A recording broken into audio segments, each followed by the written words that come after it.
Alam niya naman na we are anti human rights violation.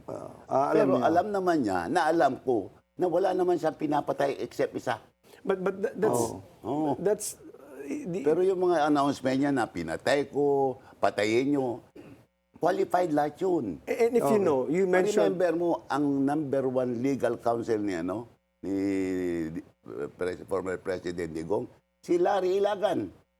Yes. You know him. Asawa ni Juan, Yusek Ilagan, Asawa ng ni DSWD. Yusek Ilagan, and number one human rights lawyer yan. you mentioned that as far as to your knowledge, he only murdered one person. Do you Yes. know the name of the person? I forgot, but he's a young boy, addict.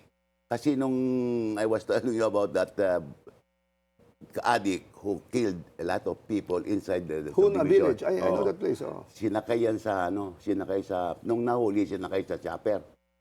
Nung nandun sa chopper, binunutan yung piloto. Oh. Ginawa ni Digong, bago makapabaril yung piloto, tinulak niya. Yun ang alam ko na napatay lang because of that.